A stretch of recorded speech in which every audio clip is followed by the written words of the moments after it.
Hey, welcome to this video. Today, I want to talk to you guys about something a little bit more serious, something non-money related. Obviously, we've seen all the protests that are going on.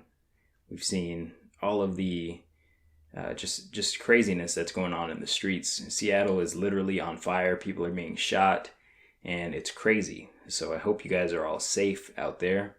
Today, I want to talk to you about an email that I received from a police officer that I respect, and I figured I would read it to you guys because I think that it's something that the public could benefit from. These are things that I grew up with. I grew up with this person in my life, so I kind of already know these things.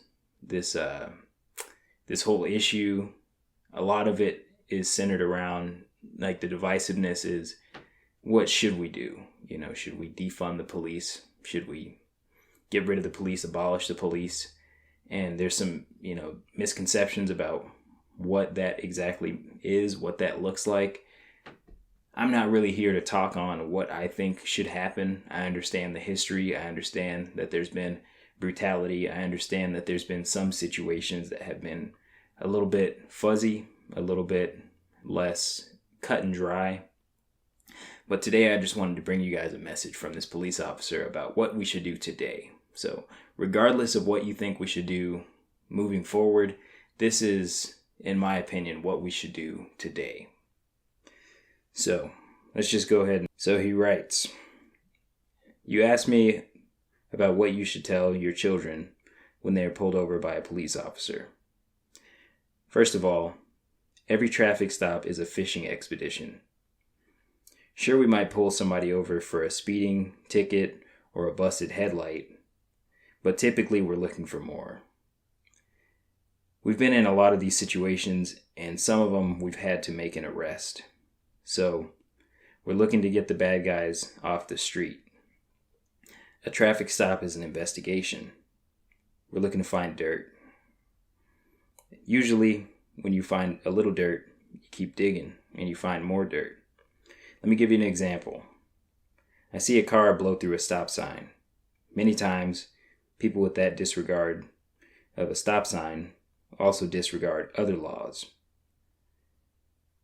What you find is that if he's willing to blow through a stop sign, he's also willing to drive without insurance. If he's willing to drive without insurance, he's also willing to not pay child support. If he's willing to not pay child support, his license might be suspended, or he might have an active arrest warrant. It's an interesting phenomenon in human behavior. When you discover you have a blown headlight, I'm guessing you probably get it fixed within 48 hours, ASAP. When a person with poor judgment has a headlight out, they may not even notice for a month. I'm just trying to get you to understand the differences in responsible, law-abiding citizens and people that aren't law-abiding. By you getting your headlight fixed so quickly, you just reduce your chances of getting pulled over, therefore reducing your chances of a negative run-in with the police. But the irresponsible person will wonder why they got pulled over. I have another tip for avoiding a negative interaction with the police. Never be intoxicated or under the influence of drugs out in a public setting. Many times we see these horrible interactions with the police, and it's because the suspect isn't sober. If he or she were sober, they would have been able to respond properly to what the officer was saying. Instead, being under the influence clouds one's judgment, causing them to want to resist and fight the police. In order to operate a motor vehicle on the road, the driver must have the big three: a valid driver's license, proof of insurance, proof of current registration. If the driver doesn't have any of these things in the vehicle when he's pulled over, he's rolling dirty. It doesn't matter if it's his car or not. The driver must have those three things in their car. When you see the police officer has activated his vehicle's emergency lights, use your right turn signal and safely pull over to the right. If there's a parking lot, pull in. If there's a shoulder, pull over as far to the right as you can. It's important that you do not make any sudden movements. The officer is watching you for any lunging or jerking movements. The fear is that the driver is attempting to stash a weapon or hide drugs or hide something or grab something before the officer makes it up to the car. Sudden movements can make the officer nervous. Lord knows we don't want them any more nervous than they already are. Turn off the engine. If it isn't raining, roll down all the windows. Turn off the radio. If it's nighttime, turn on all the interior lights. All these steps will put the officer at ease, or they should anyways. If you're on the phone, put it down. You don't have to hang up, but put it down. Hands should be empty. Try to take away every excuse.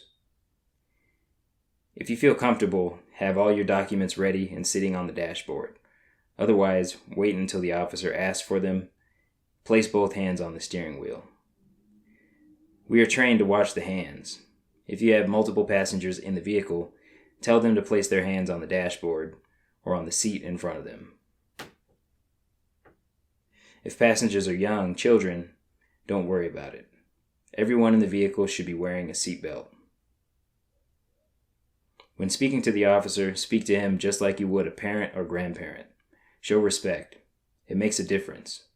The officer should explain the reason for the stop and ask for the big three: driver's license, registration, and insurance. Tell them where they are and ask if you can get them. Be slow and deliberate. No sudden movements.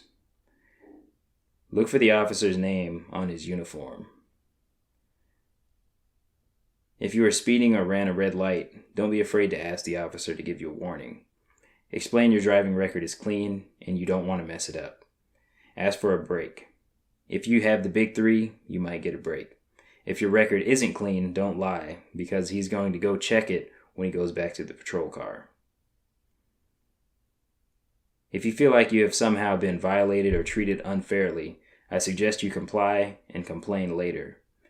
Don't start cursing and yelling at the officer while on the traffic stop. This is usually when things go wrong. Yelling at an officer does not usually help people get out of a ticket.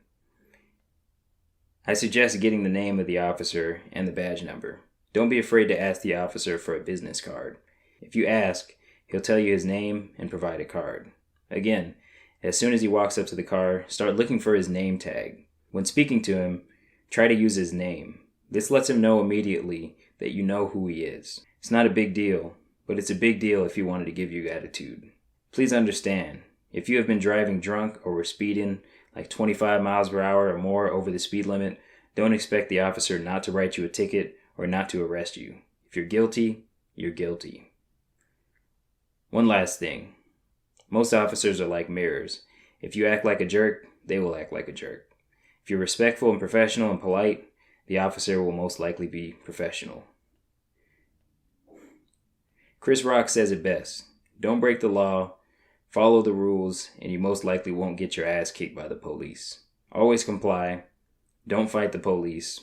Comply and complain later. Take them to court and get paid if you were done wrong. In closing, I can't control the actions of all the police in the country.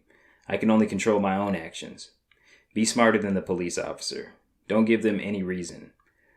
I'll leave you with this last piece. Do you know the name of the passenger that was in the car with Rodney King?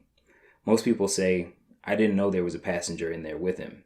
Yes, there was a passenger. You don't know his name because he complied with every instruction LAPD gave him.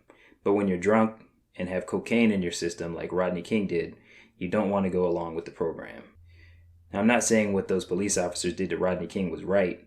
What I'm saying is that could have been prevented if Mr. Rodney King had been sober and complied. That's what I was taught when I was a kid, and hopefully this helps some people out there. Hopefully, once people start complying with, these guidelines, I hope this kind of can save somebody out there. And moving forward, we just need to, in my opinion, we need to address, why would somebody have drugs in their system in the first place? Why would somebody be committing a crime in the first place? I've had cousins that have gotten locked down, so I'm not completely outside of all of this stuff myself. I've seen it happen on a personal level. So all that just to say, regardless of your position on what should be done moving forward, what should be done now is we should be hyper vigilant about the way that we're dealing with the police. Stay sober, follow the law, and yeah. I'm not sure what else to say about that. I'm not trying to make a political statement here. Just saying we've got to be hyper vigilant and give ourselves the best chance of survival. For all the people out there protesting, I'm all for it. If you feel like you've been wrong, go ahead and protest. But in the meantime, we gotta use our common sense.